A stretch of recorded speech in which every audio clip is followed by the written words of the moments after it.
In this video, I'm going to show you a quick fix to removing the plosives from your SM58 for only $5. So I'm excited to share this with you guys. Let's get started. I found this product while looking on like page 3 of a Google search when I was trying to figure out how to mod a microphone capsule, and I stumbled upon this website. I hadn't seen anything like this really on any other kind of music retailer. The website looked a little bit dated, and to be honest, I didn't know if it was real because like a lot of the blogs were linked from like 2005 or something like that. But the idea of something like that working and then the price only being $5, I figured it was worth the gamble and to just go ahead and place an order, see if that worked out. And last week it came in the mail, and here it is. The filter is some sort of like carbon fiber type material that is still supposedly acoustically, what's the word? It still allows for sound to pass through based on the holes that go through it. I think generally like SM58s are pretty good at handling plosives and like a lot of mic noise, especially compared to like a lot of other dynamic microphones in this price range for one, but also just in general for like stage things. And I do think there is something to be said that like when you're playing live, strong plosives aren't like as noticeable, especially when like the music that you're playing is maybe like more loud or like the band itself has a lot more to do with the volume of everything that's happening for like a live performance. But I was pretty interested in trying this out for something where maybe you're doing like voiceover or narration, or like maybe you're just at your computer like doing demos or something like that and you don't have a super nice microphone of any sort. Just overall something that may give some like a smoother recording. You could potentially even use that for like podcasts or something like that. So to get this filter inserted, you basically just unscrew the cap or the grill off your microphone, and then you take your filter and then you push it. On the Popperblocker website, it looks like they actually took out the main windscreen that comes inside the ball grill, and then they just replaced it with this essentially. And I tried it in that way where they took the windscreen out. I've tried it where you put the Popperblocker between the windscreen and the metal grill itself. I've tried it vice versa where you put it on top of the windscreen. I don't really think there is much difference if you're including the windscreen and the pop filter, but overall I just kind of landed on the position of putting the pop filter on top of the windscreen stacked in there, just because I think you'll understand when I show these tests in a second.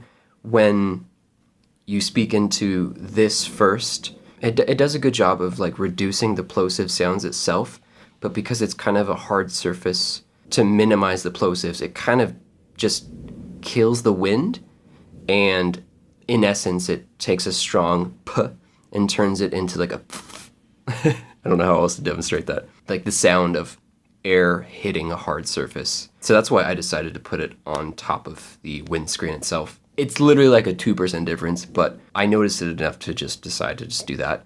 You have to be careful how you do that though, because like it'll pull the windscreen because the edges are pretty rough. So be careful how you do that. Here's a quick A/B test with this mic, with and without the Popperblocker, me trying a couple different distances away from the microphone so that you can hear the effect. Just a volume warning with plosives. Let's get into it. Peter Piper picked a peck of pickled peppers. Peter Piper picked a peck of pickled peppers. Peter Piper picked a peck of pickled peppers. Peter Piper picked a peck of pickled peppers. Peter Piper picked a peck of pickled peppers. Peter Piper picked a peck of pickled peppers. Peter Piper picked a peck of pickled peppers. Peter Piper picked a peck of pickled peppers. Peter Piper picked a peck of pickled peppers. Peter Piper picked a peck of pickled peppers. Peter Piper picked a peck of pickled peppers. Peter Piper picked a peck of pickled peppers. Peter Piper picked a peck of pickled peppers. Peter Piper picked a peck of pickled peppers. Peter Piper picked a peck of pickled peppers. Peter Piper picked a peck of pickled peppers. Peter Piper picked a peck of pickled peppers. Peter Piper picked a peck of pickled peppers.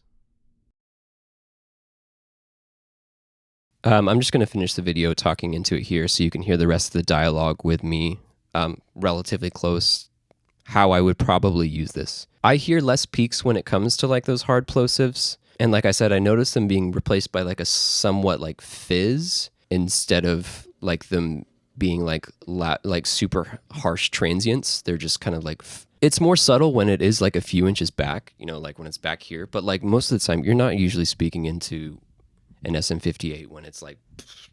So like I think this is kind of like a good distance right here. I mean, but ultimately, like it does a good job at like removing plosives. So if this is something you want to try out for yourself, I'll put the link to Popperblocker in the description below. This is not sponsored in any way. This is literally a $5 piece of material that they sell. So I bought it with my own money and I was testing it out. I have a different video where I was trying to mod a wireless microphone capsule.